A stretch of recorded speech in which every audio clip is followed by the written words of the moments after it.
I'm just thinking, isn't it nice? It's like 20 past 8 and the Rogue Invitational's over. That's like, that's nice. It's not like straight away 3 or 4 o'clock in the morning.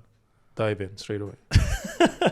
So as you can probably tell, like we were saying, it's 20 past 8. The awards have just been given out for the Rogue Invitational. Back-to-back winner in Mitchell Hooper. So 2023-2024 Rogue Invitational winner. His pockets are very well lined now.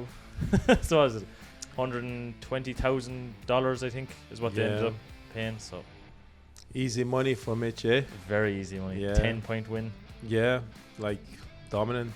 Look, as most of the season now. It's apart from one competition. I think it's just the way it is now that I don't think anyone's going to beat Mitch. I think Mitch, like every single strongman that is possibly out there that could beat him, is not beating him. No, I don't think. So the only thing that can stop him is injury.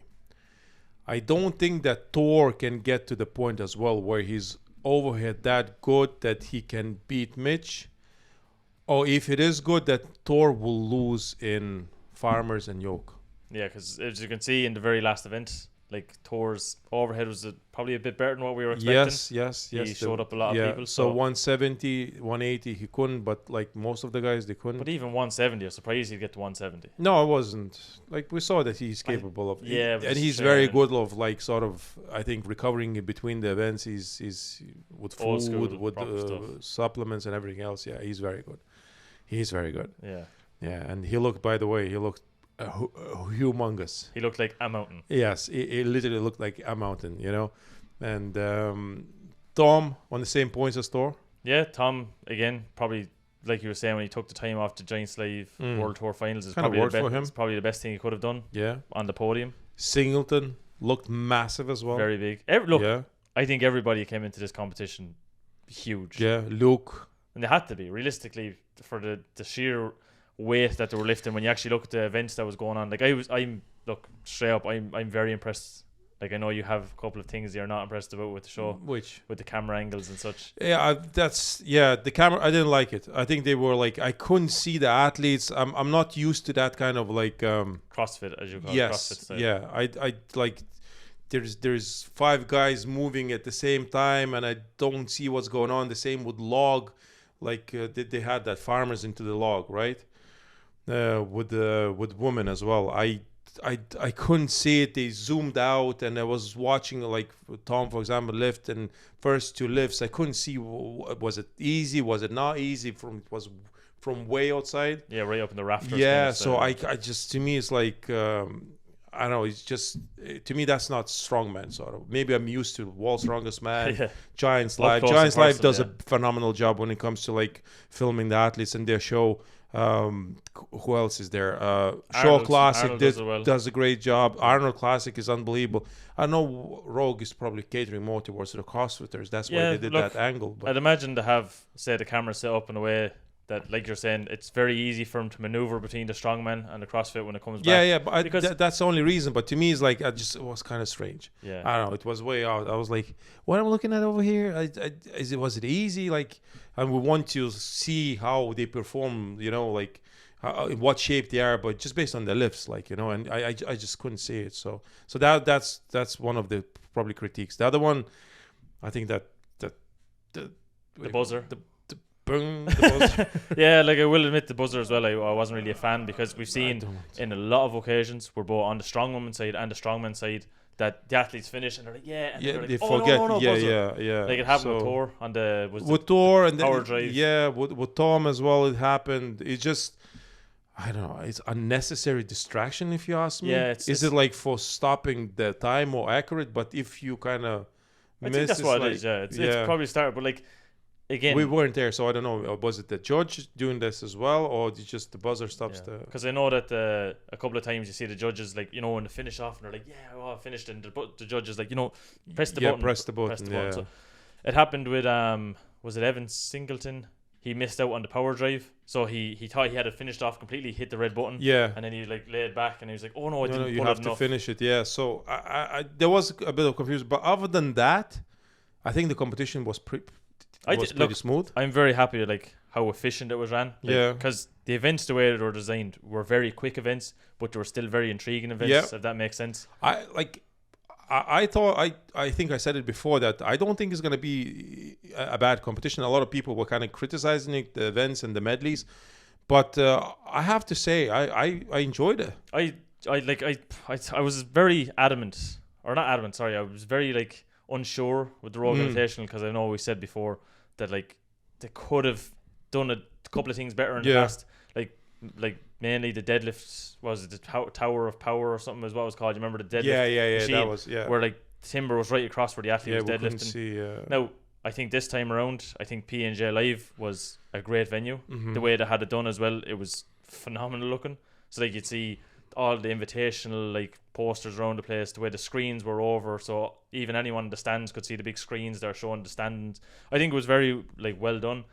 The only thing I would, now it's not being like sexist, but say when the men were going against the women. Yeah, I don't know why did they do that. See, one thing that I kind of think it's kind of a bad choice is because me as an athlete, like if I was competing now, I know I haven't done it, but like I would rather see the person I'm competing against beside me, because he can push as well. If you see these going ahead in farmers, for example, like, you know, and like you'll speed up as well because like, okay, I'm losing, I'm getting too slow now, so I need to catch up. And you're like, oh god, I need to get a better rep so on the log. So it's kind of like, I know people will say it's like, oh, you're overthinking, it's not a big deal, but to me it's like, I don't know why it was necessary. That would be my question, you know, because it's like women were doing their thing, men were doing their thing. So why do you think there is a need to join them together?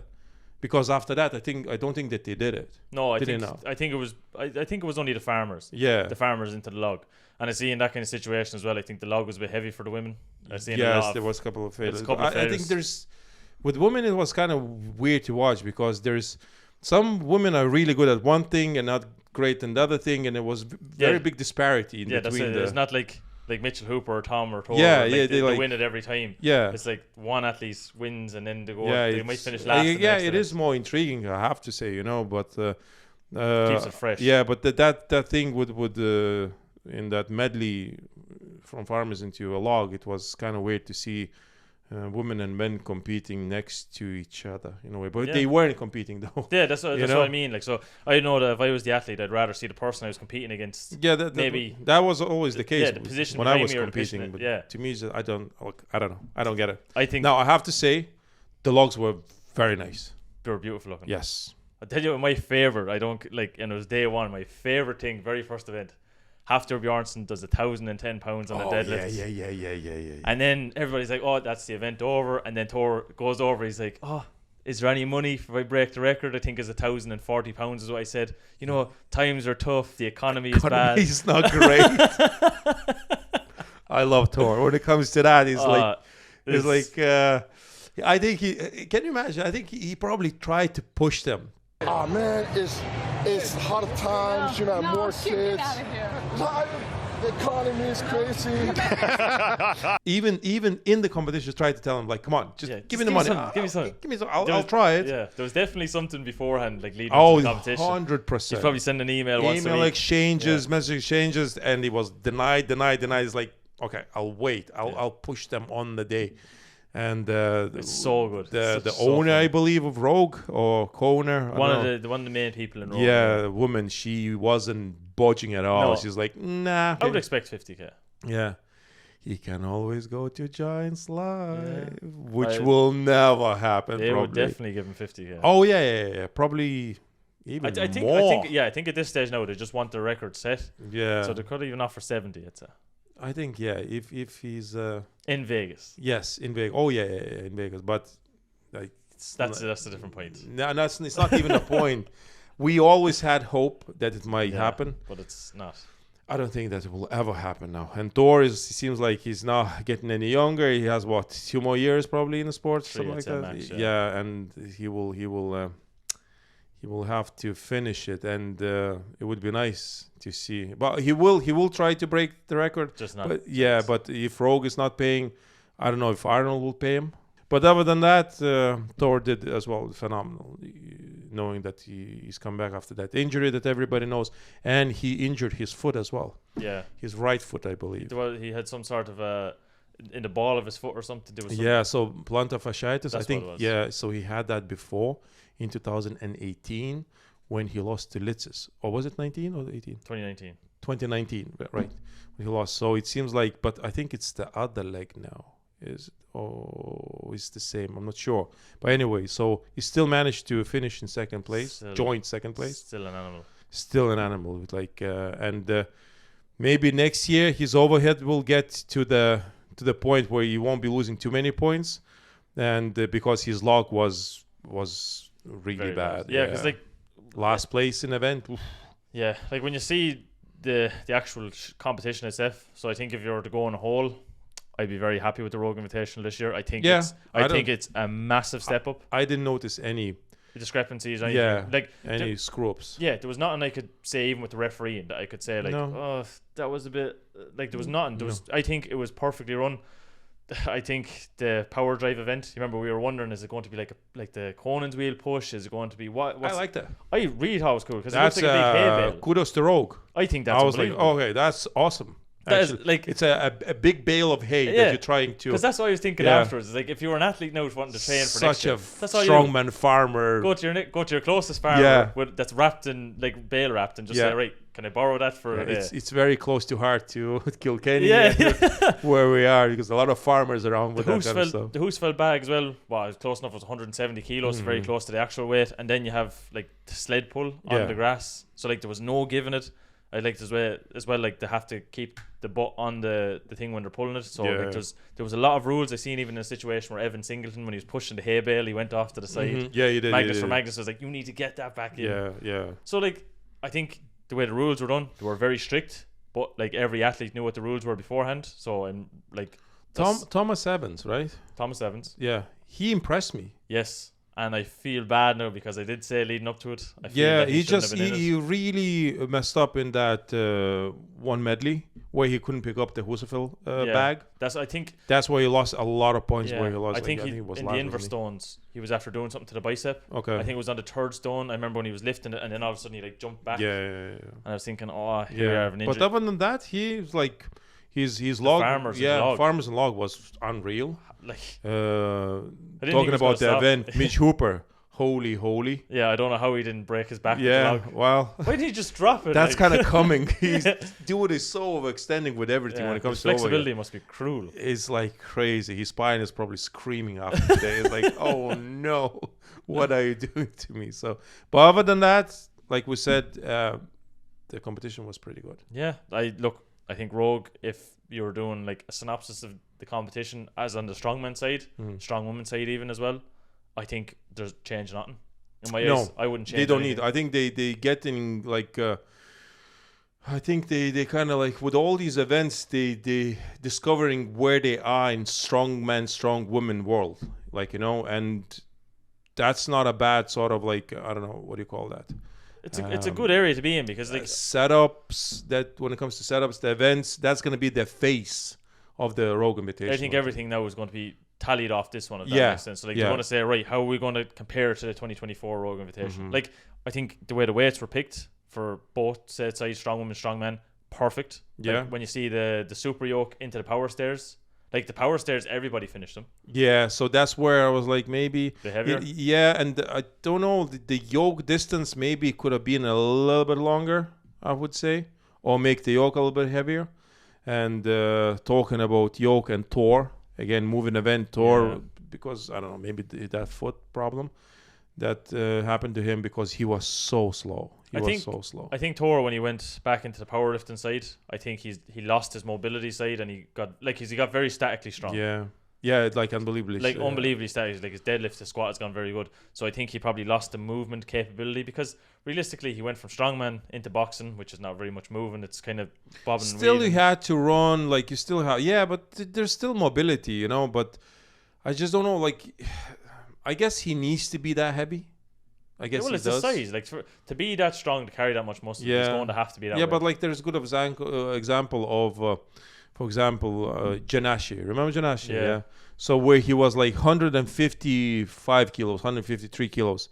He was so much better than when he was 170. Yeah, you did 175. Before, yeah. Graham Hicks was the same. Yeah, like when you start gaining that weight, you think it's like, oh, it's necessary, but sometimes it starts going. Yeah, it's start to go against you, and that's where like I think look at Mitch Hooper, like Novikov when he was as well Mitch is like winning. 140 probably. 140 something, 145. You were that. I was at 5'10". You're 4 inches shorter than him. Yeah. So. And I was fluctuating as well. If I had more competition, let's say if I had to fly, like when I into 12, I flew from World's Strongest Man to Spain, from Spain to Lithuania. Like in Lithuania, I was competing. I was 140 kg, 139. I was still able to lift like 200 kilos log, no problem. Like. So, but that means like I was losing just like, probably, I don't know, just a bit of fat and water retention, probably just, but dehydrated from traveling and not eating the proper foods. But like I wasn't losing that much of a strength as such, So I don't know, Thor probably has to be that big.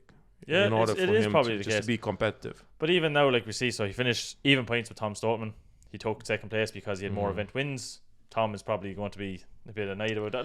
Look, I'd say he's still happy that I finished. I think he is very happy because if Thor wasn't lost in that event, Thor would have been second, easy. Enough, like if he was in the middle of that field, But Tom is like, I don't know. There was a couple of comments left that Tom's back is at him a little bit. Sciatica and stuff, yes, sciatica. So that means he can't squat, and I think if you can't squat, you're in trouble. Yeah, it's starting to put on the pressure of injuries and longevity. And it just, I don't think that you statically and in general you're not that strong if you can't squat. Like if you just like I think that's why I did so well in strongman, because I was like a decent squatter, and I thought like that's very important for strongman. And I knew a couple of strongmen who didn't really like to squat, and they were just that much weaker than me, just based on like they didn't emphasize squatting as much as, let's say, deadlifts.